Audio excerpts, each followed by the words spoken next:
السلام علیکم dear listeners, ہم ریڈ کر رہے ہیں صالحہ اقبال کا ناول دل رقصم، ایپیسوڈ نمبر ہے 8۔ چلیے اسٹارٹ کرتے ہیں۔ ایک نئی پرسکون سے خوبصورت سی صبح کی شروعات ہو چکی تھی۔ ہلکے ہلکے سے نیلے آسمان میں سفید اور کالے بادل چھائے ہوئے تھے۔ فجر کی اذان ہو چکی تھی۔ خانہ حویلی میں سب نماز ادا کر چکے تھے۔ زیان اور رمایا دونوں دوبارہ سونے جا چکے تھے، جبکہ عارش اپنی ایکسرسائز کرنے میں مصروف تھا اور سائیں خان اپنے کمرے میں تیار ہو رہے تھے۔ سفید کلر کے کاٹن کے سوٹ میں ملبوس، جس کے اوپر سفید رنگ کا کوٹ اس وقت ہینگر میں لٹکا ہوا الماری کے ہینڈل میں لٹک رہا تھا۔ عباس ڈریسنگ ٹیبل کے سامنے کھڑے اپنے کالے گھنے سلکی بالوں کو جلد سیٹ کر رہے تھے اور ساتھ ساتھ اپنی گہری سوچوں میں گم ہوئے پڑے تھے۔ بالوں کو سیٹ کیے اپنے بائیں ہاتھ میں گھڑی پہنتے ہوئے پلٹ کر ایک گہری سانس لیتے ہوئے الماری کی طرف اپنا کوٹ لینے کے لیے بڑھتا ہے۔ الماری کے ہینڈل سے کوٹ اٹھاتا ہے پہننے کے لیے۔ سائیں خان کی نظر اپنے فون پر پڑتی ہے۔ کوٹ کی ایک بازو پہنتے ہوئے عباس صوفے کے سامنے ٹیبل پر پڑے ہوئے لیپ ٹاپ کے پاس اپنا فون اٹھانے کے لیے بڑھتا ہے اور فون اٹھاتے ہوئے اپنے کوٹ کی دوسری بازو پہنتے ہوئے فون ٹیبل سے اٹھائے کمرے سے باہر نکل جاتا ہے۔ سیڑھیوں کی طرف بڑھتے ہوئے عباس آریان کو فون ملاتا ہے، جو وہ پہلی بار تو نہیں اٹھاتا ہے پر دوسری بار میں اسے اٹھا لیتا ہے۔ کدھر ہو بھائی؟ کل سے آئے ہوئے ہو پر شکل دکھانے کی فرصت نہیں ملی تمہیں ابھی تک مجھے، عباس شکایتی انداز میں کہتے ہوئے سیڑھیوں سے نیچے اترتا ہے اور فون کی دوسری طرف موجود آریان کے جواب کا انتظار کرتا ہے۔ منہ سے کچھ نکلے گا بھی یا پیسے حلق تک پہنچ گئے جو اب جواب دینے سے بھی لاغر ہو چکے ہو تم؟ عباس اب کی بار سخت لہجے میں کہتا ہے۔ انسان میں صبر نام کی بھی کوئی چیز ہوتی ہے، پر تم کیا جانو وہ کیا ہوتی ہے؟ پانی تو پینے دے سالے۔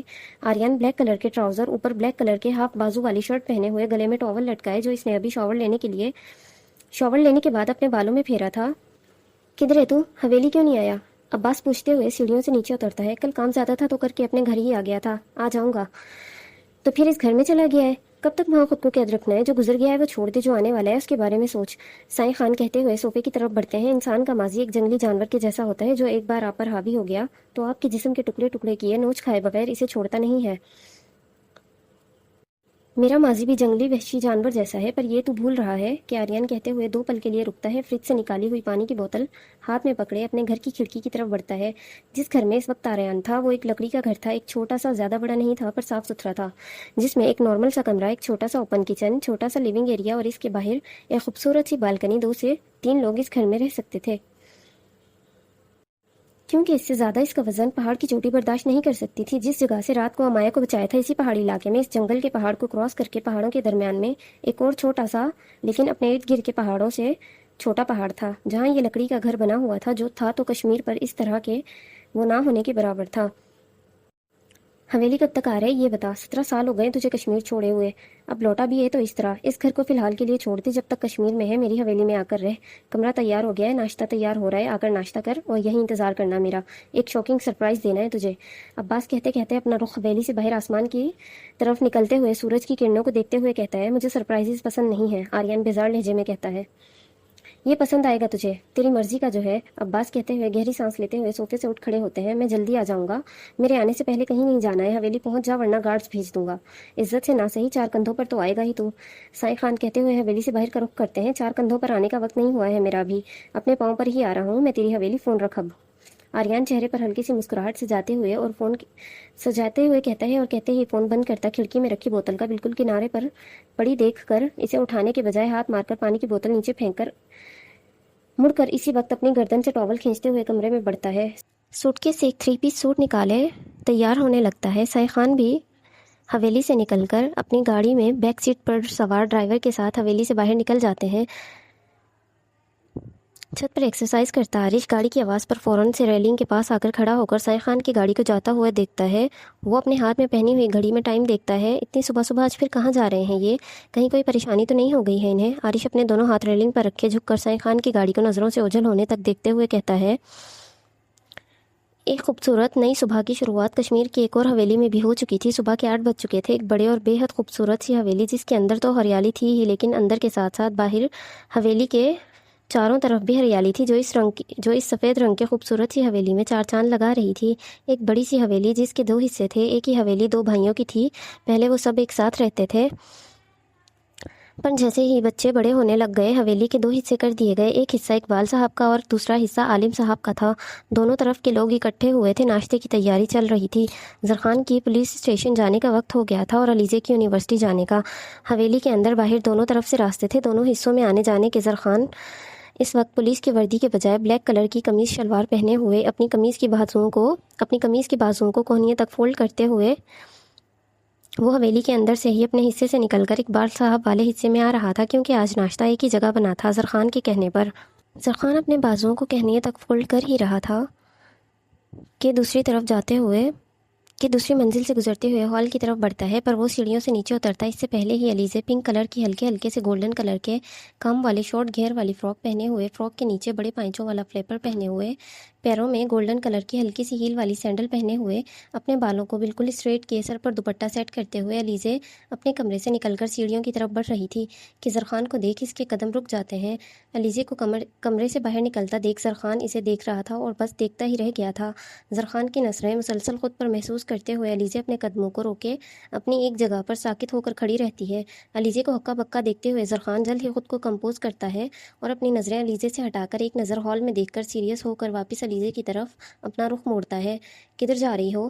ایک دم کولڈ انداز میں پوچھتا ہے۔ وہ میں زرخان کی بات پر بوکھلاتے ہوئے اپنے اطراف میں دیکھنے لگتی ہے۔ بکری بننا بند کرو اور سیدھا سیدھا جواب دو، زرخان سخت لہجے میں کہتا ہے۔ وہ میں ٹیسٹ کی تیاری کرنے جا رہی ہوں، علیزے اپنے ہاتھوں میں اپنی فراک مضبوطی سے بھینچتے ہوئے بتاتی ہے، اتنی سج دھج کر۔ مکمل طور پر رخ زرخان علیزے کی طرف موڑے اپنے اسے سر سے پیر تک دیکھتے ہوئے کہتا ہے، اتنی تو نہیں سجی میں، تھوڑی سی سجی ہوں بس۔ اپنے آپ کو سر جھکائے دیکھتے ہوئے بولی، نظر آ رہا ہے وہ مجھے کہیں نہیں جا رہی ہو تم، اندر جاؤ واپس۔ زرخان حکمانہ لہجے میں کہتے ہی سیڑھیوں کی طرف بڑھنے لگتا ہے کہ علیزے کی بات پر رک جاتا ہے۔ میں کیوں؟ بڑی بڑی آنکھیں کیے سوال کرتی ہے، کیونکہ میرا دل نہیں کر رہا ہے اپنے خوبصورت سی بیوی کو آج نظروں سے اوجھل کرنے کا، ہلکا سا زبردستی کا مسکراتے ہوئے کہتا ہے۔ پر لالا، علیزے روتلو سی شکل بنائے ہوئے کہہ رہی تھی کہ زرخان غصے میں گھورتے ہوئے اس کی طرف قدم بڑھانے لگتا ہے۔ لالا نہیں ہوں میں تمہارا، ایک بار اور لالا بولا تو رخصتی سے پہلے شوہر بن جاؤں گا میں تمہارا۔ زرخان اپنے ہاتھوں کی مٹھیاں بھینچتے ہوئے اپنے غصے کو ضبط کرتے ہوئے کہتا ہے، پر حرکتیں تو آپ کی لالا جیسی ہیں۔ سر جھکاتے ہوئے بالکل دھیمی سی آواز میں کہتا ہے، میں شوہر جیسی حرکتیں بھی کر سکتا ہوں، مجھے چیلنج مت کرو۔ زرخان ایک آئی برو اٹھاتے ہوئے کہتا ہے کہ علیزے سر اٹھا کر اس کی طرف دیکھنے لگتی ہے۔ میں تو ڈر گئی، علیزے کہتی ہی ہے کہ زرخان کو کراس کرتے ہوئے سیڑھیوں کی طرف بڑھنے لگتی ہے کہ زرخان اس کا ہاتھ پکڑتے ہوئے کہتا ہے، ایسی بات ہے تو پھر ٹھیک ہے، آج میں تمہیں سچ مچ میں ڈرا کر تمہارے ہوش ٹھکانے لگاتا ہوں۔ کہتے ہی ایک ہاتھ سے علیزے کو زور سے اپنی طرف کھینچتے اس کی کمر پر رکھے اسے اپنے سینے میں قید کرتا اگلے ہی پل اس کے ہونٹوں پر قابض ہوتے اس کی سانسوں کو خود میں قید کرنے لگتا ہے۔ زرخان کی اس اچانک سی حرکت پر علیزے کے جسم سے جیسے اس کی روح پرواز کر چکی تھی۔ زرخان کے کندھوں پر ہاتھ مارتے ہوئے وہ اسے خود سے دور کرنے کی کوششیں کرتی رہتی ہے، پر زرخان اسے دور کرنے کے بجائے مزید خود میں قید کرتا جاتا ہے۔ یہ کیا کر رہے ہیں آپ؟ چھوڑے مجھے۔ دونوں ہاتھ سینے پر رکھے ہوئے زرخان کو زور سے پیچھے کرتے ہوئے غصے میں کہتی ہے، تمہیں شوہر اور بھائی کے درمیان کا فرق سمجھا رہا ہوں۔ ایک پرسکون سی گہری سانس لیتے ہوئے علیزے کے ہونٹوں پر پھیلی ہوئی لپسٹک کو دیکھتے ہوئے کہتا ہے، آپ چھوڑے مجھے ورنہ میں بابا کو بلا لوں گی۔ علیزے اس کے حصار میں کھڑی اپنی بڑھتی ہوئی دھڑکنوں اور تیزی سے چلتی ہوئی سانسوں کو کنٹرول کرنے کی ناکام کوششیں کرتے ہوئے کہتی ہے، یہ دھمکیاں کسی اور کو دینا بیگم۔ زرخان شاہ میر عالم کو کسی کی دھمکیوں سے ڈر نہیں لگتا۔ کہتے ہی علیزے کی کمر پر اپنا ہاتھ رکھے دوسرے ہاتھ سے اس کے ہونٹوں کی طرف میں پھیلی ہوئی لپسٹک کو صاف کرنے لگتا ہے۔ لالا چھوڑے مجھے، علیزہ غصیلی نظروں سے گھورتے ہوئے کہتی ہے جس کا زرخان پر کوئی اثر نہیں ہو رہا تھا۔ چھوڑ دوں گا، پہلے مجھے کس کرو۔ علیزے کو کمر سے پکڑتا اس کے کمرے کی دیوار پر پن کرتے ہوئے کہتا ہے، کیا میں کیوں کروں؟ اور ابھی تو آپ نے کی ہے۔ ہاں پر وہ تو میں نے کی تھی، تم نے تو نہیں کی۔ تم مجھے کس کرو اور چلی جاؤ۔ علیزے کی بات پر مسکراتے ہوئے فوراً سے بول پڑتا ہے، میں نہیں کروں گی، آپ چھوڑے مجھے۔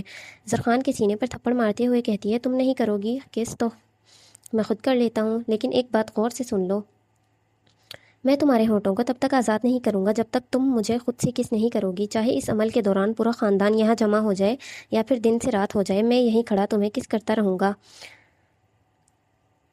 یا پھر کچھ اس سے بھی زیادہ۔ چہرے سے ہاتھ پھیرتا ہوا اس کی گردن کے نیچے کی طرف بڑھنے لگتا ہے کہ علیزے زور سے ہاتھ پر ہاتھ مارتی زرخان کا ہاتھ اپنی گردن سے ہٹا لیتی ہے، میں ایسا کچھ بھی نہیں کرنے والی، خیالی پلاؤ پکاتے رہیں یہیں کھڑے رہ کر آپ۔ زرخان کے سینے پر دونوں ہاتھ رکھے اسے دھکا دیتے ہوئے کہتی ہے، اوہو چیلنج دے رہی ہو مجھے۔ چہرے پر ٹیڑھی مسکراہٹ سجائے جاتی ہوئی علیزے کو بازوؤں سے پکڑے کھینچ کر اپنی باہوں میں اٹھاتا اسی کے کمرے میں لیے داخل ہوتا ہے۔ اب میں تمہیں بتاتا ہوں کہ میں خیالی پلاؤ صرف پکاتا نہیں ہوں اور انہیں پکا کر کھاتا بھی ہوں، وہ بھی مزے لے کر۔ خان چھوڑے مجھے ورنہ میں مار مار کر شہید کر دوں گی آپ کو۔ زرخان کو خود کو بیڈ کی طرف لیے جاتے ہوئے ڈرے ہوئے لہجے میں کہتی ہے، شہید تو تب کرو گی نا جب میری قید سے نکلو گی۔ ہاں تو چھوڑے نا مجھے۔ زرخان کی بات پر فوراً سے بولتے ہوئے اس کی باہوں سے نکلنے کی کوشش کرتی ہے پر نکل نہیں پاتی ہے۔ پہلے مجھے جو چیلنج دیا ہے اسے جیتنے دو۔ علیزے کو بیڈ پر لٹاتے ہوئے کہتا ہے، میں نے آپ کو کوئی چیلنج نہیں کیا ہے، آپ چھوڑے مجھے، امی بلا رہی ہیں۔ بیڈ سے جلدی سے اٹھ کر جانے لگتی ہے کہ زرخان اپنے دونوں ہاتھوں سے پکڑے اس کے ہاتھوں کو تکیے پر پن کر دے۔ علیزے کے بیڈ پر گھٹنے سے وزن دیے علیزے کو مکمل طور پر اپنے حصار میں لے لیا تھا، پر تھا وہ اس سے دور ہی۔ ہاں تو امی کو بتا دینا نا کہ ان کا داماد مجھے چھوڑنے کے لیے تیار نہیں تھا، اس لیے دیر ہو گئی۔ علیزے پر جھکتے ہی زرخان کے سارے بال اس کے ماتھے پر بکھر جاتے ہیں۔ اپنے ہونٹوں پر مسکراہٹ سجائے علیزے کے ڈرے ہوئے بکھلائے ہوئے چہرے کو دیکھتے ہوئے کہتا ہے، ہاں یہ کہہ کر اس عمر میں مار کھاؤں ان سے، آپ مجھے پٹوانا چاہتے ہیں، پتہ ہے مجھے، پر ایسا کچھ نہیں ہوگا۔ زرخان کی اتنی قریبی پر اس کو ڈر لگ رہا تھا، پر اپنے ڈر پر قابو پاتے ہوئے زرخان کی آنکھوں میں دیکھتے ہوئے کہتی ہے، تمہیں میرے علاوہ کوئی ہاتھ نہیں لگائے گا، بے فکر ہو جاؤ اس بات سے میری جان، آپ ہٹیں میرے اوپر سے، میرا دم گھٹ رہا ہے۔ زرخان کی بات پر علیزے اس کو دھکا دے کر ہٹانے کی کوشش کرتے ہوئے غصے میں بولتی ہے، ابھی کچھ کرنے تو دو مجھے، یہ موقع بار بار تھوڑی ہاتھ آتا ہے۔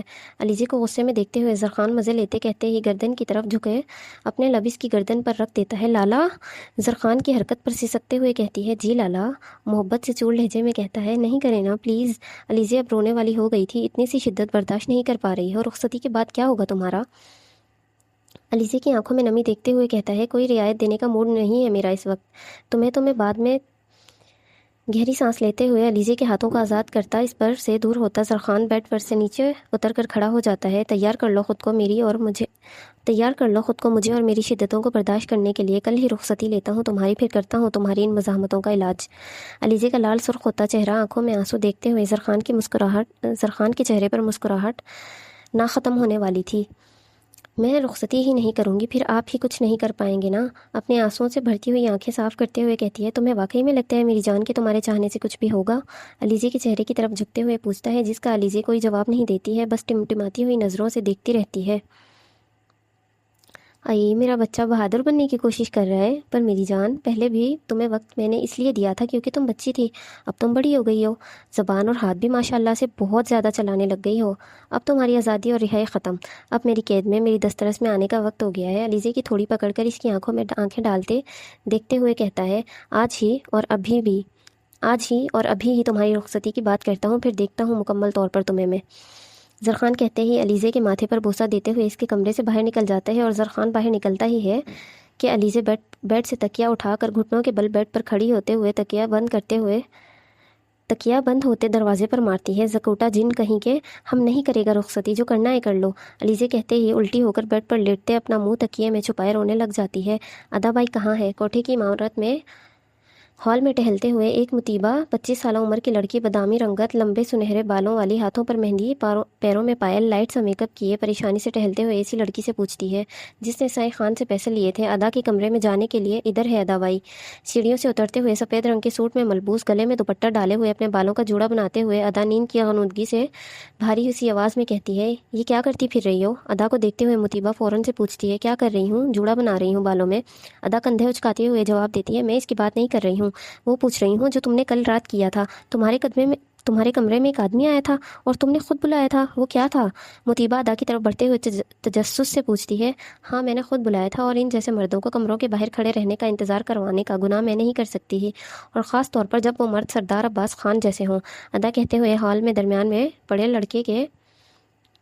لکڑی کے بڑے سے ٹیبل، جس کے تینوں طرف گول تکیے اور گدیاں پڑی ہوئی تھیں، وہاں ٹیبل پر بیٹھتے ہوئے ادا اپنے لیے لڑکے کو پانی لانے کا اشارہ کرتی ہے، تم نے کیسے کسی آدمی کو اپنے کمرے میں آنے کی اجازت دے دی؟ وہی تو پوچھ رہی ہوں میں۔ اس سے پہلے جب انہوں نے، مطیبہ کہتے کہتے 2 پل کے لیے خاموش ہو کر رک کر اپنے اطراف میں دیکھتی ہے، کسی کو نہ پا کر ادا کے پاس ٹیبل پر بیٹھتی ہے اور پھر بولتی ہے، کب انہوں نے تمہارے کمرے میں مردوں کو بھیجا اور اچھے خاصے امیر رئیس گھرانے سے تعلق رکھتے تھے، تب تک تو تم نے ہر اس مرد کی آنکھیں یا ہاتھ توڑ پھوڑ دیے تھے، کوئی ایک آدمی 5 منٹ سے زیادہ تمہارے کمرے میں نہیں رکا، اور جب آیا تو زخمی حالت میں خون سے تر تھا، یا تو آنکھ پھٹی ہوئی ہوتی تھی یا پھر بازو یا ٹانگ۔ پھر اس آدمی کو کیسے آنے دیا تم نے اندر کمرے میں، اور وہ 1 گھنٹہ تمہارے کمرے میں بھی تھا اور صحیح سلامت بھی باہر نکلا تھا؟ یہ کیا تھا؟